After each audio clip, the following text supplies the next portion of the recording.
តើការដែលចេះទទួលស្គាល់ការពិតណាវាពិតជាសំខាន់ដែរអត់ធម្មតាការដែលរៀនចេះទទួលស្គាល់ការពិតហ្នឹងវាពិតជាសំខាន់ខ្លាំងមែនទែននៅក្នុងជីវិតរស់នៅរបស់យើងព្រោះអីបើសិនសូម្បីតែការទទួលស្គាល់ការពិតដែលមាននៅក្នុងខ្លួនរបស់យើងផ្ទាល់ក៏យើងអាចទទួលស្គាល់បានថាតើយើងអាចធ្វើអីបានតទៀតនេះហើយគឺជាចំណុចគោលមួយដែលយើងគួរតែព្យាយាម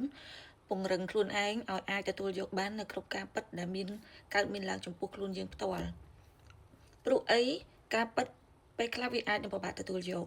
តែសួរថាបើសិនជាយើងនៅតែមិនទទួលយកយើងនៅតែគេចវេះមានដំណោះស្រាយអីផ្សេងក្រៅពីការគេចវេះបន្តទៀតដែរអត់គឺវាអត់មានទេអញ្ចឹងមានតែជ្រើសរើសផ្លូវមួយដែលត្រឹមត្រូវនោះគឺជាការទទួលស្គាល់ការពិតហើយរៀនកែខៃអ្វីដែលយើងមិនពេញចិត្តនឹងឲ្យទៅជាល្អប្រសើរហើយរៀនបើកចិត្តបើកគំនិតខ្លួនឯងឲ្យគិតនៅផ្លូវវិជ្ជមានឲ្យបានច្រើន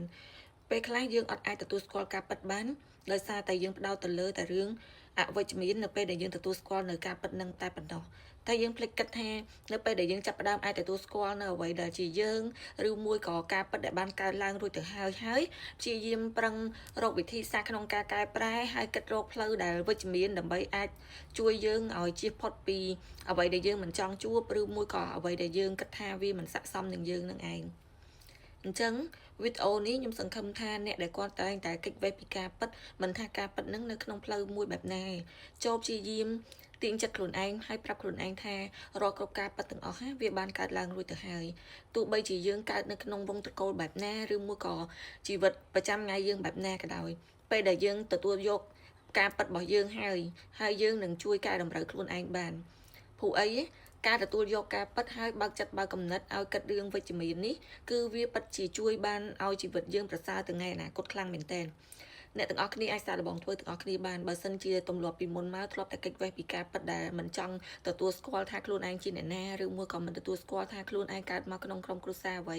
ឬមួយក៏ធ្លាប់បានធ្វើខុសអ្វីខ្លះឬមួយក៏បានសាងរឿងល្អអ្វីខ្លះយើងនៅតែព្យាយាមកុហកខ្លួនឯងនោះស្មើនឹងយើងកំពុងតែធ្វើបាបខ្លួនឯងដូចគ្នាអញ្ចឹងការបើកឲ្យខ្លួនឯងទទួលស្គាល់ការពិតហើយព្យាយាមរកវិធីសាស្ត្រនៅក្នុងការកែខៃការពិតដែលយើងធ្លាប់បានឆ្លងកាត់នឹងបើសិនជាគិតថាល្អក៏យើងបន្តធ្វើឬមួយក៏អាប់ដេតឲ្យកាន់តែប្រសើរហើយអ្វីដែលយើងគិតថាមិនល្អទេក៏យើងព្យាយាមរកវិធីសាស្ត្រក្នុងការកែប្រែដើម្បីធ្វើឲ្យរឿងហ្នឹងវាក្លាយទៅជាល្អវិញនោះទៅជាជំរឿមួយដែលត្រឹមត្រូវដែលយើងចាំបាច់គួរតែធ្វើអរគុណហើយសម្រាប់អ្នកដែលគាត់តែងតែចូលចិត្ត content ល្អៗតាក់ទងជាមួយនឹងការចែករំលែកក៏ដូចជា motivation I follow for more បានអរគុណ